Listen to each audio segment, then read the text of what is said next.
मैं CS पटेल बृहन मुंबई महानगर पालिका वर्चुअल क्लास की ओर से आप सबका हार्दिक स्वागत करता हूं।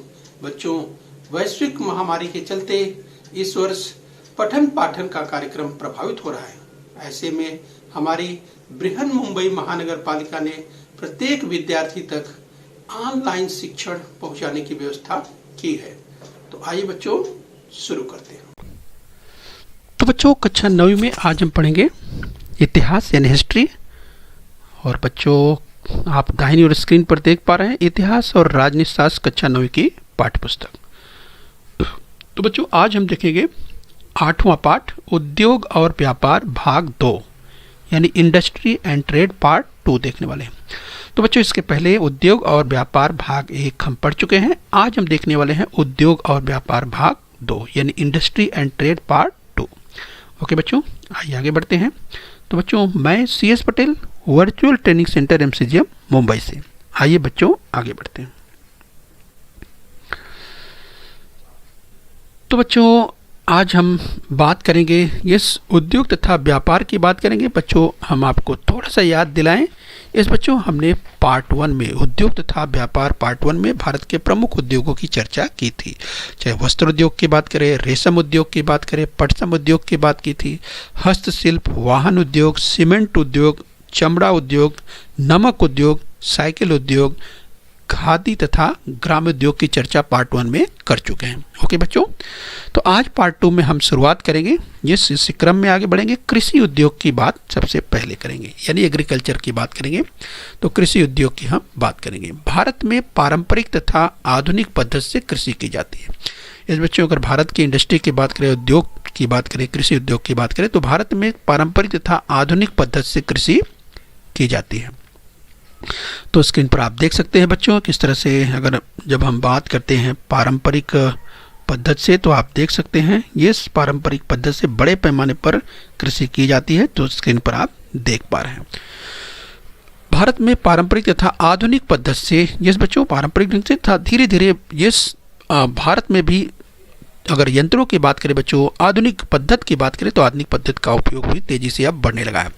ये हमें ध्यान रखना है। भारत में 70% लोग कृषि क्षेत्र में लगे हुए हैं। राइट बच्चों, ध्यान रखिए, परीक्षा में अक्सर पूछा जाता है कि भारत में कितने प्रतिशत लोग कृषि क्षेत्र में लगे हुए हैं। तो आपको ध्यान रखना है कि भारत में 70% लोग यानी भारत की 70% आबादी अभी भी कृषि क्षेत्र पर ही निर्भर है। ये हमें आपको ध्यान रखना है।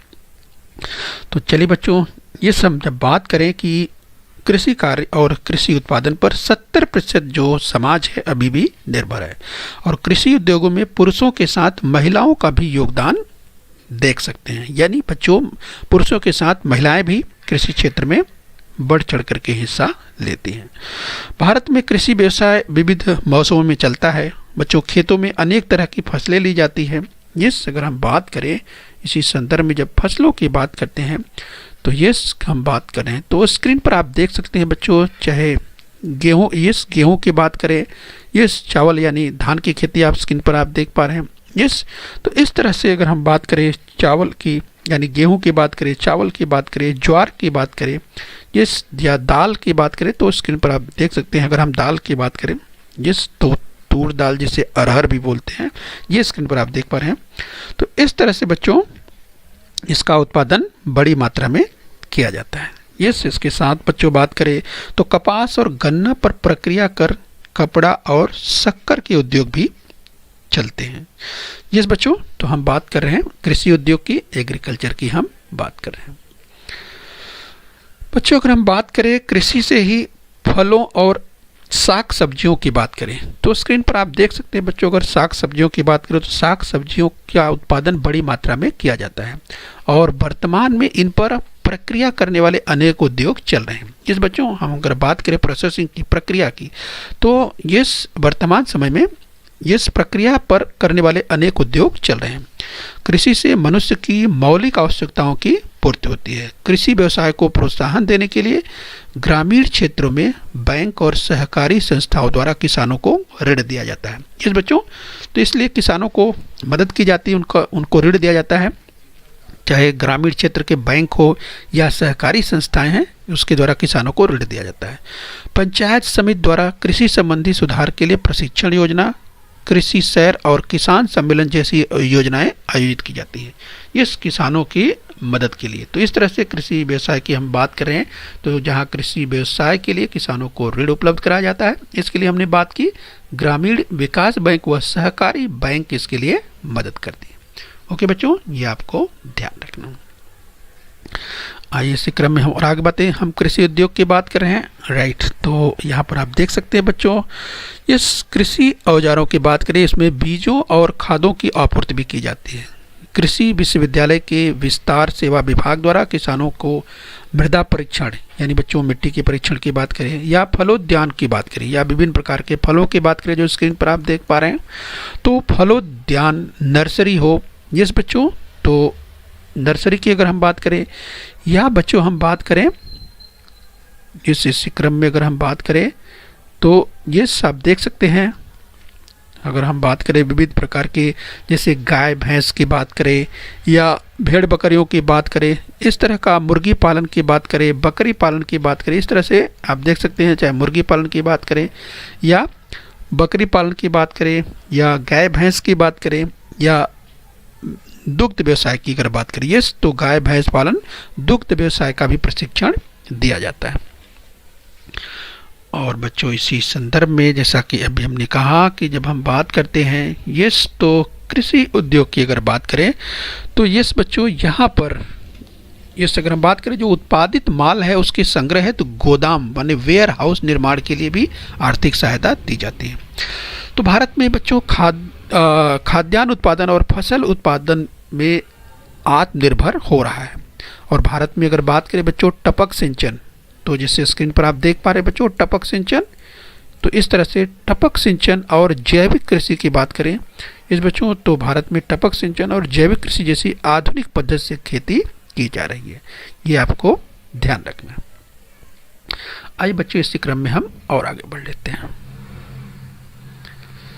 तो बच्चों भारत सरकार की जो नीति है इसकी हम चर्चा, policy of the central government.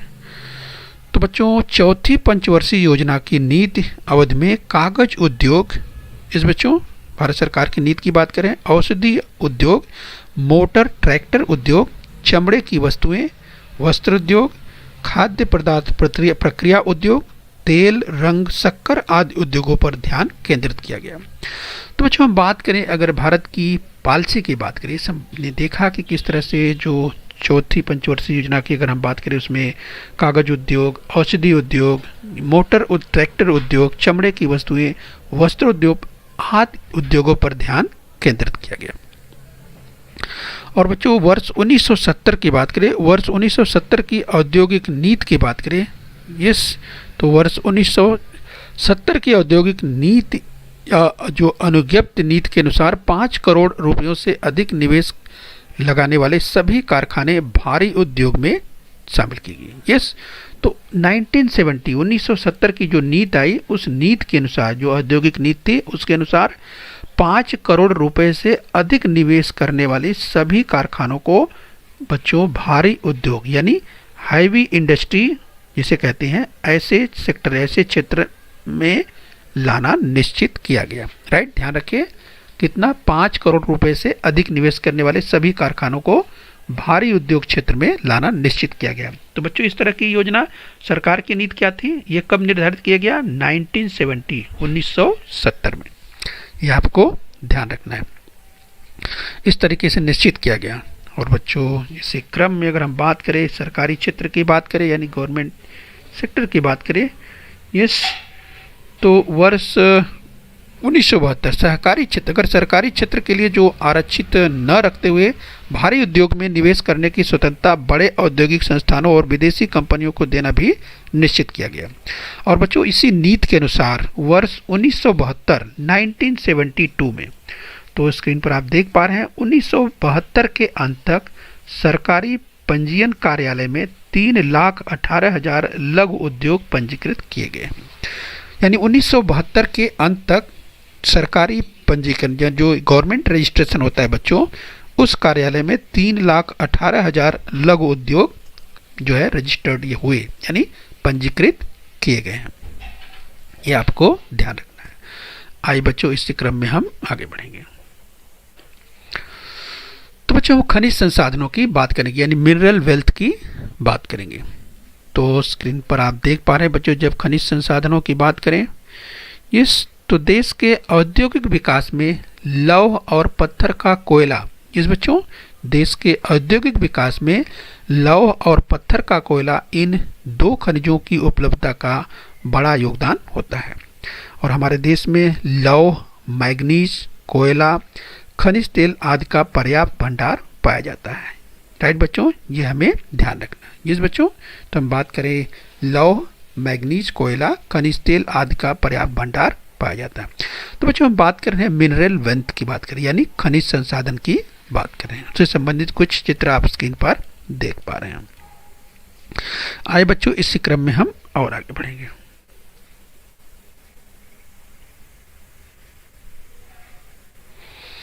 तो आइए बच्चों हम बात करेंगे वन संसाधन की, यानी फॉरेस्ट रिसोर्सेज की बात करेंगे।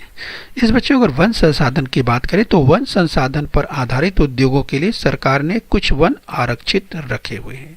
इस बच्चों अगर हम वन संसाधन यानी फॉरेस्ट रिसोर्सेज की बात करें तो वन संसाधन पर आधारित उद्योगों के लिए सरकार ने कुछ वन आरक्षित रखे हैं। तो वन संसाधन से संबंधित तमाम चित्रों को आप देख पा रहे हैं बच्चों। यानी वनों के रक्षण का काम राज्य सरकार और केंद्र सरकार, स्थानीय लोग कर रहे हैं। निर्माण कार्य, कागज, अखबारी कागज, रेशम, माचिस, औषधि वनस्पतियां, या बात करें शहद की बात करें तो स्क्रीन पर जैसे आप देख पा रहे हैं, चाहे रेशम की बात करें या कागज की बात करें, ये स्क्रीन पर आप देख पा रहे हैं। और बच्चों यहाँ रेशम की अगर बात करें, इसके अलावा यहाँ पर शहद को आप देख पा रहे हैं। तो इस तरह से इसी तरह से हम बात करें माचिस की या औषधीय वनस्पतियों की बात करें या लाख रंग काम के लिए जो आवश्यक कच्ची सामग्री आदि उद्योगों के लिए वन आवश्यक है। इस बच्चों तो वनों का महत्व यहाँ पर समझा जा सकता है। तो ये आपको ध्यान रखना है। आइए बच्चों, इसी संदर्भ में हम और आगे बढ़ेंगे। तो बच्चों हम बात करें मत्स्य उद्योग की, यानी फिशरीज की बात कर रहे हैं। तो बच्चों ये हम बात करें नदी, नहर, तालाब, सरोवर जैसे मीठे पानी एवं सागरी जल से मिलने वाली मछलियों से मत्स्योत्पादन होता है। मत्स्योत्पादन मतलब मछली का उत्पादन की हम बात कर रहे हैं। तो स्क्रीन पर आप देख रहे हैं बच्चों, अगर हम मत्स्य उत्पादन की बात करें, मछली के उत्पादन की बात करें तो ये बच्चों मछलियाँ जो मिलती है उसका उत्पादन किया जाता है। तो बड़े पैमाने पर नदी, नहर, तालाब और सरोवर जैसे मीठे पानी यहाँ तो, और इसके अलावा सागरी जल जो कि खारा होता है बच्चों, ये सागरी जल से मिलने वाली मछलियों से मत्स्य उत्पादन होता है, मछली का उत्पादन होता है। और बच्चों अगर मत्स्य उत्पादन की बात करें, मछली के उत्पादन की बात करें तो इस व्यवसाय के संवर्धन के लिए बंदरगाहों का निर्माण, पुराने बंदरगाहों का विकास तथा मत्स्य बीज केंद्र बनाए गए हैं। मत्स्य बीज बच्चों जहाँ पर छोटे छोटे अगर बच्चों की बात करें उनका पालन किया जाता है मछलियों के, और इसके बाद वही मत्स्य बीज जो है फिर बड़े बड़े तालाबों की बात करें या नदियों की बात करें जहाँ पर उसे विकसित करना है बच्चों, वहाँ पर उन्हें फिर जो है बढ़ने के लिए उन्हें अवसर दिया जाता है और इस तरह से मत्स्य व्यवसाय आगे बढ़ता है। तो ये मत्स्य बीज केंद्रों की हम बात करें तो इस तरह से मत्स्य व्यवसाय प्रशिक्षण केंद्र भी तैयार किए गए। अगर किसी को इस उद्योग में, इस क्षेत्र में आगे बढ़ना है तो वह प्रशिक्षण प्राप्त करके और वह इस उद्योग को, इस उद्योग धंधे में जो है वो प्रयास कर सकता है। किस बच्चों, तो इस तरह से मत्स्य उद्योग धंधों की हम बात कर रहे हैं, मत्स्य उद्योग की बात कर रहे हैं। आइए बच्चों, इसी क्रम में हम और आगे बढ़ते हैं। बच्चों पर्यटन उद्योग की बात करें, यानी टूरिज्म की बात करेंगे। तो बच्चों भारत को समृद्ध सांस्कृतिक विरासत प्राप्त है। तो बच्चों अगर बात करें, भारत को समृद्ध सांस्कृतिक विरासत प्राप्त है। और बच्चों अगर आप देखें भारत में, राइट, तो स्क्रीन पर आप देख पा रहे हैं उन तमाम चित्रों की बात करें, ये जो चित्र आपको दिखाई दे रहे हैं बच्चों, ये सब भारत की सांस्कृतिक धरोहर के रूप में ये शामिल है। तमाम आप देश के कोने कोने की अगर बात करें बच्चों, ये तो आप देख सकते हैं भारत को समृद्ध सांस्कृतिक विरासत की जब बात करें तो देश के कोने कोने में विविध धर्मों के प्रार्थना स्थलों की बात करें, तीर्थ स्थली की बात करें, नदियों के संगम की बात करें, चाहे किलों की बात करें और गुफाओं की बात करें, इसके लिए देश विदेश के नागरिक भारत में पर्यटन हेतु वर्ष भर आते रहते हैं। पर्यटन विकास निगम, तो बच्चों इस उद्योग को बढ़ावा देने के लिए, पर्यटन उद्योग को बढ़ावा देने के लिए पर्यटन विकास निगम बनाया गया है। तो पर्यटन विकास निगम द्वारा पर्यटकों के लिए आवास और यात्रा की सुविधाएं उपलब्ध कराई जाती है और इन स्थानों पर विविध वस्तुओं की बिक्री और होटल व्यवसाय बड़ी मात्रा में चलता है। तो बच्चों ये जो आप देख पा रहे हैं स्क्रीन पर विविध प्रकार के अगर पर्यटन, भारत में जो पर्यटन स्थल हैं इनको देखने के लिए तमाम विदेशी सैलानी आते हैं और इससे हमारा जो टूरिज्म इंडस्ट्री है भारत का, ये बच्चों भारत का जो टूरिज्म इंडस्ट्री है इससे फलता फूलता है और आगे बढ़ता है, ये हमें ध्यान रखना है। तो बच्चों अगर हम बात करें पर्यटकों को संबंधित क्षेत्र की जानकारी देने के लिए कुछ स्थानों में मार्गदर्शक भी, जो गाइड करने वाले लोग होते हैं, इसके बारे में बताने के लिए, इसके चाहे हिस्ट्री की बात करें या इसकी क्या विशेषता है, इसके लिए गाइड भी या जो मार्गदर्शक होते हैं वो उपलब्ध होते हैं। कुछ दुर्गम स्थलों तक वाहन पहुंच नहीं सकते, उन स्थलों पर वहां के स्थानीय लोग पारिश्रमिक लेकर पर्यटकों की सहायता करते हैं, इससे भी रोजगार का निर्माण होता है। ये तो ऐसे ऐसे स्थान हैं जो बहुत ऊंचाई पर हैं, पर्वतीय क्षेत्र पर हैं, तो वहां तक पहुंचने के लिए ये स्थानीय लोग जो है मदद करते हैं और इसके बदले में उन्हें पारिश्रमिक मिलता है। तो इस प्रकार से जो है कह सकते हैं कि इससे रोजगार का भी निर्माण होता है। तो इस तरह से बच्चों इस पर्यटन का उद्योग भारत में बढ़ रहा है, ये हमें ध्यान रखना है। आइए बच्चों इसी क्रम में हम और आगे बढ़ रहे हैं।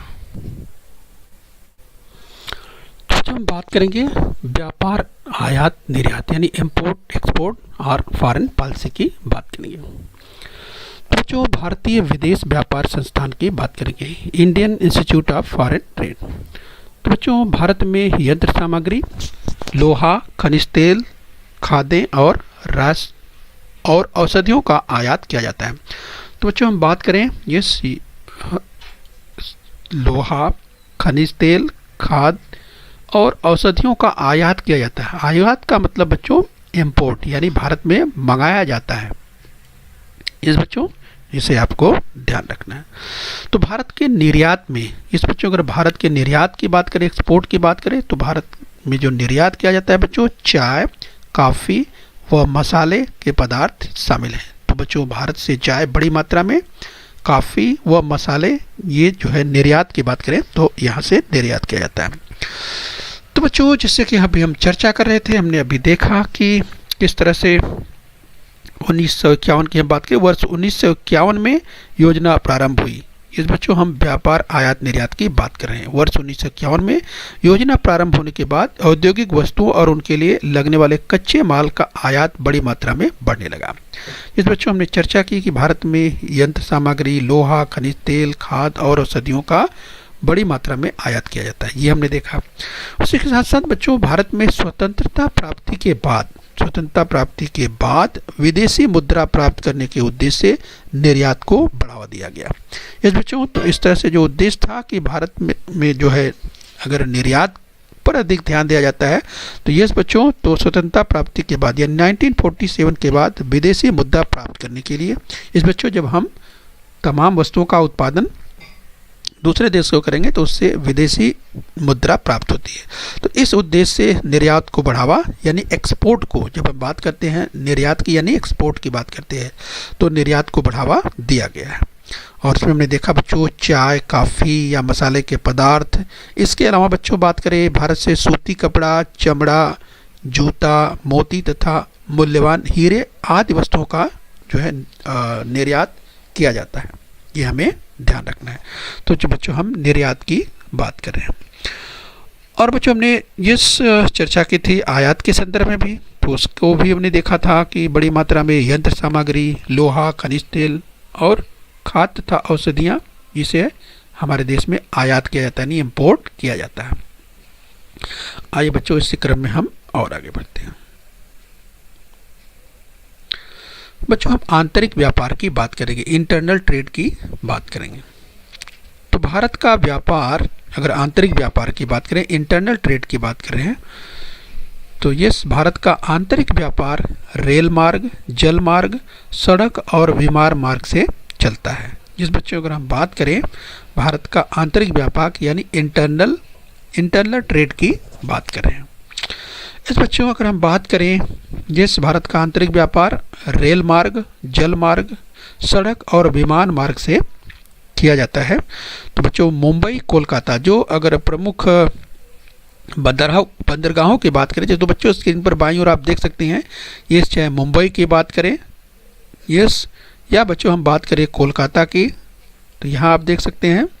इसके अलावा बच्चों हम बात करें यस कोचीन की, इसके अलावा हम बात करें बच्चों चेन्नई की, राइट। तो ये जो यस यहाँ पर आप देख सकते हैं, तो ये जो अगर हम बात करें बच्चों, तो ये ऐसे बंदरगाह हैं जहाँ पर बड़ी मात्रा में यहाँ से आंतरिक व्यापार किया जाता है। आंतरिक व्यापार में कोयला, कपास, सूती कपड़ा, चावल, गेहूं, कच्चा पटसन, लोहा, इस्पात, तिलहन, नमक, चीनी आदि वस्तुओं का समावेश होता है। तो बच्चों हम बात कर रहे हैं भारत के आंतरिक व्यापार की बात कर रहे हैं। तो देश के उद्योग धंधों में होने वाले विकास के कारण जीवन और रहन सहन का स्तर ऊंचा उठता है, यस, और रोजगार के अनेक अवसर उपलब्ध होते हैं। तो इसलिए संक्षेप में अगर ये कहा जाए कि देश की प्रगति में इससे सहायता होती है। तो बच्चों इस तरह से अगर हम व्यापार की बात करें, इंडस्ट्री की बात करें, तो इस अगर उद्योग धंधों का विकास होता है तो निश्चित रूप से उद्योग धंधों के विकास होने से लोगों को रोजगार मिलता है और इसके साथ ही देश विकास की ओर अग्रसर होता है। तो इसलिए उद्योग धंधों पर अधिक ध्यान दिया जाता है। तो इसलिए देश में उद्योग धंधों को आगे बढ़ाने के लिए जिस अगर सरकार की बात करें, सरकार भी इसके लिए प्रयासरत रहती है। तो इस तरह से उद्योग धंधे में होने वाले विकास के कारण लोगों का जीवन और रहन सहन का स्तर ऊंचा उठता है। इससे लोगों को रोजगार मिलता है, इससे लोगों को नौकरियां मिलती हैं। इस तरह से रोजगार के अधिक अवसर इससे उपलब्ध हो पाते हैं। इसलिए देश की अगर प्रगति की बात करें तो उद्योग धंधे जो इंडस्ट्री है बच्चों, इस देश की प्रगति में इनकी इससे सहायता मिलती है, ये हमें ध्यान रखना है। ओके बच्चों, तो पार्ट 2 की अगर बात करें, पार्ट 2 में हमने देखा यानी उद्योग तथा व्यापार में पार्ट 2 में जो हमने अध्ययन किया, यस, तो बच्चों पार्ट 2 में हमने अध्ययन किया कृषि उद्योगों की बात हमने की, हमने भारत सरकार की नीति को देखा, हमने खनिज संसाधन को देखा, वन संसाधन, मत्स्य उद्योग, पर्यटन उद्योग, वाहन आयात निर्यात यानी जो व्यापार आयात और निर्यात की हमने बात की, तथा हमने इंटरनल जो ट्रेड है यानी आंतरिक व्यापार की चर्चा की। तो चलिए बच्चों, उम्मीद करते हैं कि आपने इस पार्ट 2 को आपने अच्छी तरह समझ लिया होगा। आइए बच्चों इसी क्रम में हम और आगे बढ़ते हैं। तो चलिए बच्चों, यहाँ पर हम अभ्यास कर लेंगे। तो रिक्त स्थान की पूर्ति कोष्टक के उचित विकल्प से करना है। तो चलिए बच्चों, आपके सामने दिया हुआ है वर्ष, रिक्त स्थान दिया हुआ है, यहाँ पे आपको रिक्त स्थान सोचना है। इस की औद्योगिक नीति के अनुसार 5 करोड़ रुपए से अधिक निवेश करने वाले सभी कारखानों को भारी उद्योग क्षेत्र में लाना निश्चित किया गया। तो बच्चों आपको विकल्प मिलते हैं 4, 1870, 1970, 1980 या 2018। 4 विकल्प आपके पास है, यानी किस वर्ष ये जो निर्णय लिया गया, तो आपको इसमें से 4 विकल्प जो दिए गए हैं 1870, 1970, 1980 या 2018। यस, तो इसमें से कौन सा विकल्प बिल्कुल उचित है, उपयुक्त है, उसको चुन करके और आपको यहाँ पे लिखना है। इस बच्चों, तो वर्ष किसके अनुसार, यस, इसकी औद्योगिक नीति के अनुसार 5 करोड़ रुपए से अधिक निवेश करने वाले सभी कारखानों को भारी उद्योग क्षेत्र में लाना निश्चित किया गया। तो बच्चों आपको याद आ रहा होगा, चलिए सही विकल्प है 1970 यानी 1970। तो ये जो दूसरा विकल्प है ये आपका सही उत्तर है, सही विकल्प है 1970। तो इस तरह से आपको यहाँ पे लिख करके और पूरा करके बच्चों परीक्षा में लिख देना है। वर्ष 1970 की औद्योगिक नीति के अनुसार 5 करोड़ रुपए से अधिक निवेश करने वाले सभी कारखानों को भारी उद्योग में लाना निश्चित किया गया। आइए बच्चों इसी क्रम में हम और आगे देख लेते हैं। तो ध्यान से देखिए बच्चों, आगे है रिक्त स्थान के पूर्ति कोष्टक के उचित विकल्प से कीजिए। वर्ष यहाँ पर दिया हुआ है बच्चों, ये रिक्त स्थान के अंत तक सरकारी पंजीयन कार्यालय में 3,18,000 लघु उद्योग पंजीकृत किए गए हैं। तो बच्चों आपको विकल्प मिलते हैं 4, 1872, 1972, 2017 और 1672। यस बच्चों, 1872, 1972, 2017 और 1672 4 विकल्प आपको मिलते हैं। तो आपको सोचना है कि कौन सा विकल्प बिल्कुल उपयुक्त है, सही विकल्प है।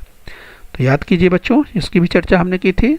यस, तो सही विकल्प है 1972, 1972। यानी बच्चों यहाँ पे ये जो दूसरा विकल्प है वो बिल्कुल सही है। तो यहाँ पर आपको लिख करके वाक्य को पूरा करना है। वर्ष 1972 के अंत तक इस सरकारी पंजीयन कार्यालय में 3,18,000 लघु उद्योग पंजीकृत किए गए हैं। आइए बच्चों इसी क्रम में हम और आगे बढ़ लेते हैं। तो बच्चों ध्यान से देखिए, अगला प्रश्न है, यानी जो ये प्रश्न का प्रकार अलग है। निम्नलिखित कथन सत्य है या असत्य पहचानना है। यदि कथन असत्य है तो सत्य करके लिखना है। तो बच्चों पहला कथन दिया है, भारत में 10% लोग कृषि क्षेत्र में लगे हुए हैं। राइट, याद कीजिए बच्चों, भारत में 10% लोग कृषि क्षेत्र में लगे हुए। तो क्या ये कथन सत्य है? मुझे लगता है बच्चों आपको तुरंत समझ में आ गया होगा कि भारत में 10% यानी 100% में केवल 10% लोग कृषि क्षेत्र में लगे हुए हैं। क्या ये कथन सही है? मुझे लगता है आपको याद आ गया होगा। यस बच्चों, तो ये कथन सत्य है या असत्य? आपने तुरंत पहचान लिया होगा, ये कथन असत्य है यानी गलत है। तो सही क्या है? यस बच्चों, यानी 10% नहीं तो फिर कितना है आपको याद आ गया होगा। तो इसे आपको सत्य करके लिखना है, यानी कथन असत्य है तो उसे सत्य करके लिखना है। तो सत्य करके इस तरह से लिखना है बच्चों, सत्य कथन, भारत में 70% लोग कृषि क्षेत्र में लगे हुए हैं। तो क्या लिखना है? भारत में 10 की जगह 70 लिखना है। 70% लोग कृषि क्षेत्र में लगे हुए हैं। इस तरह से कथन आपको सही करके लिख देना है। कितना प्रतिशत बच्चों? 70%। ध्यान रखिए, 70% लोग कृषि क्षेत्र में लगे हुए हैं। ठीक है, ये आपको ध्यान रखना। चलिए बच्चों आगे बढ़ लेंगे इसी क्रम में। ध्यान से देखिए, निम्नलिखित कथन सत्य है या असत्य पहचानना है। यदि कथन असत्य है तो उसे सत्य करके लिखना है। वन संसाधन पर आधारित उद्योगों के लिए सरकार ने कुछ वन आरक्षित रखे हैं। तो क्या ये कथन सत्य है? वन संसाधन पर आधारित उद्योगों के लिए सरकार ने कुछ वन आरक्षित रखे हैं। ये कथन सत्य है या असत्य? मुझे लगता है आपने पहचान लिया होगा। यस, ये कथन बिल्कुल सत्य है। यस, आइए बच्चों आगे बढ़ लेते हैं। तो चलिए बच्चों अंतिम कथन ले लेते हैं। ध्यान से देखिए, कथन सत्य है या असत्य?